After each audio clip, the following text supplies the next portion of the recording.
जिसने भी लगाई है वो दोषी है, जो दोषी है वो जेल में जाएगा। 4 साल से आप सिर्फ जो तरीके लगाते जा रहे हो, कोई किसी निष्कर्ष पे नहीं पहुंच पा रहे आप। आपने क्या तफ्तीश करी? किससे पूछा आपने? कितने बजे लगी थी आग? कौन आया वहां पे? किसी डंप उठाया आपने? किसी और का फोन था वहां पे? क्या है तुम बना रहे हो?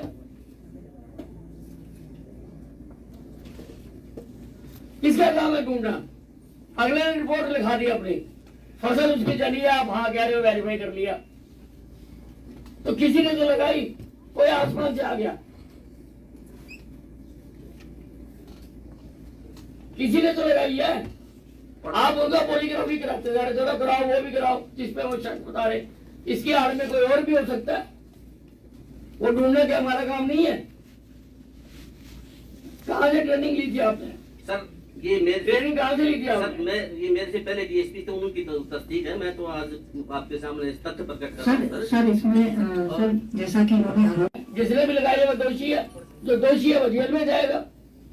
4 साल से आप सिर्फ जो तरीके लगाते जा रहे हो, कोई किसी निष्कर्ष पे नहीं पहुंच पा रहे आप। आपने क्या तफ्तीश करी? किससे पूछा आपने?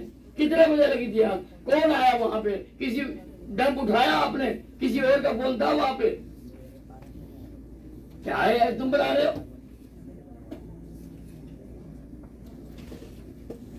किसका काम है ढूंढना? अगले ने रिपोर्ट लिखा दी अपनी, फसल उसकी चली है, आप हाँ कह रहे हो, वेरीफाई कर लिया। तो किसी ने तो लगाई, कोई आसमान से आ गया, किसी ने तो लगाई है। आप उनका पॉलीग्राफी कराते जा रहे, जरा कराओ, वो भी कराओ जिस पे वो शक बता रहे। इसकी आड़ में कोई और भी हो सकता है, वो ढूंढने का हमारा काम नहीं है। कहाँ से ट्रेनिंग ली थी आपने? सर ये मेरे ट्रेनिंग कहाँ से ली थी सर आपने? ये मेरे से पहले डीएसपी थे, उनकी तो तस्दीक है। मैं तो आज आपके सामने इस तथ्य प्रकट कर रहा हूं। सर इसमें सर जैसा कि उन्होंने जिसने भी लगाई है वो दोषी है, जो दोषी है वो जेल में जाएगा। 4 साल से आप सिर्फ जो तरीके लगाते जा रहे हो, कोई किसी निष्कर्ष पे नहीं पहुंच पा रहे आप। आपने क्या तफ्तीश करी? किससे पूछा आपने? कितने बजे लगी थी आग? कौन आया वहां पे? किसी डंप उठाया आपने? किसी और का फोन था वहां पे? क्या है तुम बना रहे हो?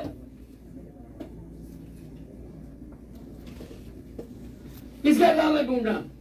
अगले ने रिपोर्ट लिखा दी अपनी, फसल उसकी चली है, आप हाँ कह रहे हो, वेरीफाई कर लिया। तो किसी ने तो लगाई, कोई आसमान से आ गया, किसी ने तो लगाई है। आप उनका पॉलीग्राफी कराते जा रहे, जरा कराओ, वो भी कराओ जिस पे वो शक बता रहे। इसकी आड़ में कोई और भी हो सकता है, वो ढूंढने का हमारा काम नहीं है। कहाँ से ट्रेनिंग ली थी आपने? सर ये मेरे ट्रेनिंग कहाँ से ली थी सर आपने? ये मेरे से पहले डीएसपी थे, उनकी तो तस्दीक है। मैं तो आज आपके सामने इस तथ्य प्रकट कर रहा हूं। सर इसमें सर जैसा कि उन्होंने लोक संपर्क एवं जनपरिवाद समिति बैठक। गृह एवं स्वास्थ्य मंत्री अनिल विज ने हांसी के नायब तहसीलदार तथा हिसार के सहायक रजिस्ट्रार को सस्पेंड करने के आदेश दिए। अनिल विज ने कहा, आमजन स्थापित व्यवस्थाओं से थक हारने के बाद समिति की बैठक में न्याय की आस के साथ आते हैं। उन्हें और परेशान नहीं होने दिया जाएगा। रवैया में सुधार करें अधिकारी। गृह एवं स्वास्थ्य मंत्री अनिल विज ने शुक्रवार को लोक संपर्क एवं जनपरिवाद समिति की बैठक की अध्यक्षता करते हुए हांसी के नायब तहसीलदार जयवीर तथा हिसार के सहायक रजिस्ट्रार सहकारी समितियां संदीप को सस्पेंड करने के आदेश दिए हैं। उन्होंने कहा कि आमजन स्थापित व्यवस्थाओं से थक हारने के बाद लोक संपर्क एवं जनपरिवाद समिति की बैठक में न्याय की आस के साथ आते हैं, इसलिए वे इस बैठक में तारीखें नहीं देंगे। बैठक में उन्हें अधिकारियों से पूछे गए प्रत्येक प्रश्न का उत्तर मिलना चाहिए। आज की बैठक में कुल 12 शिकायतों पर सुनवाई हुई।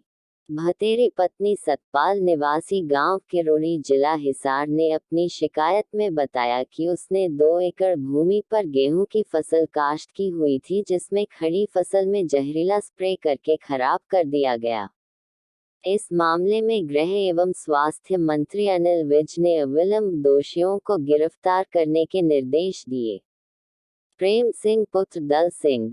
अजमेर सिंह पुत्र प्रीत सिंह, बलवंत सिंह पुत्र नवाब अली तथा the Hisar scholar house building society Gangwa के निवासियों ने अपनी शिकायत में प्लाट के मल्टीपल आवंटन के आरोपों में सोसाइटी की प्रधान के विरुद्ध शीघ्र कार्यवाही करवाने की बात कही।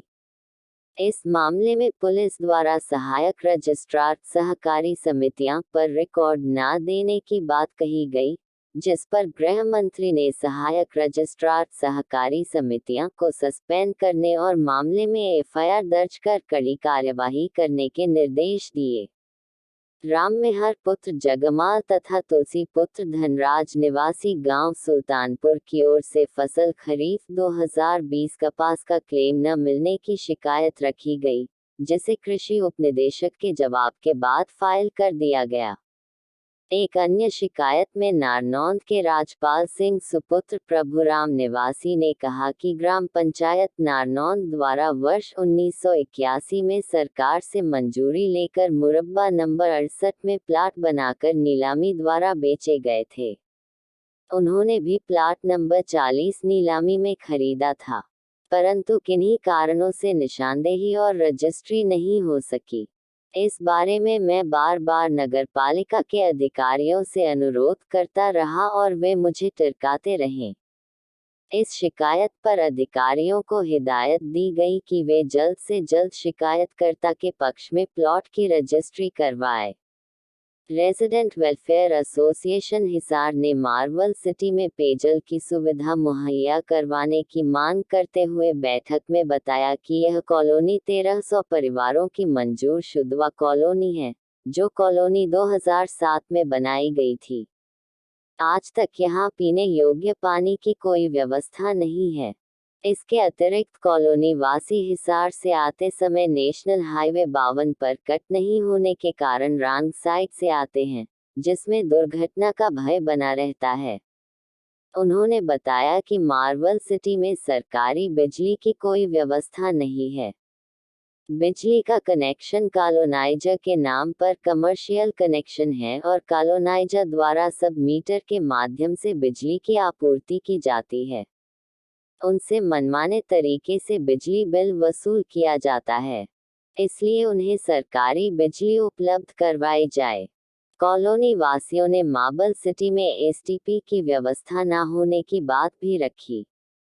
शिकायत की सुनवाई करते हुए गृह मंत्री अनिल विज ने इस मामले में हरेरा, गुड़गांव द्वारा जांच करवाने, कॉलोनी वासियों को पानी उपलब्ध करवाने, कॉलोनाइजर पर नई एफआईआर दर्ज करने और पहले से दर्ज एफआईआर में मालिक को अविलंब थाने में लाने तथा कॉलोनी के सामने बने कट पर पुलिस कर्मचारी तैनात करने के निर्देश दिए।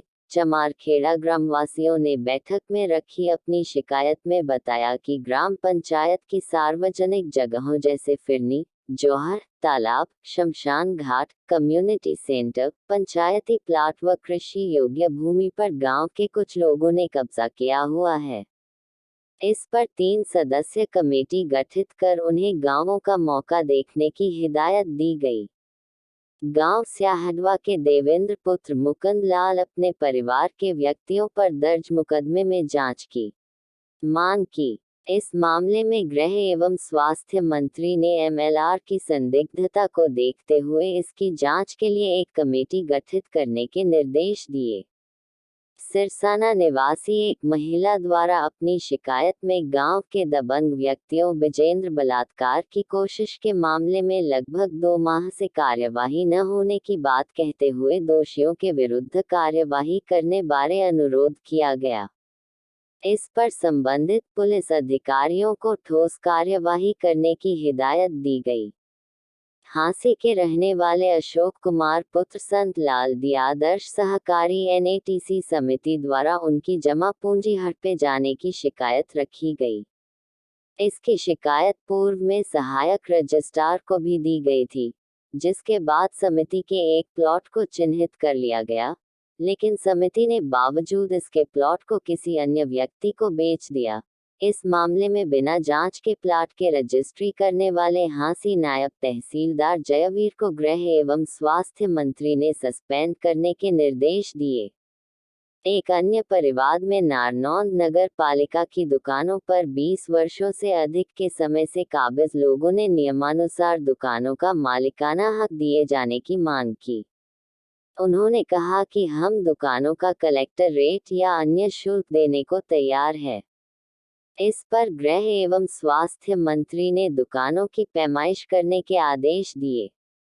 उन्होंने कहा कि वे स्वयं शहरी स्थानीय निकाय विभाग के उच्च अधिकारियों से इस मामले में बात करेंगे।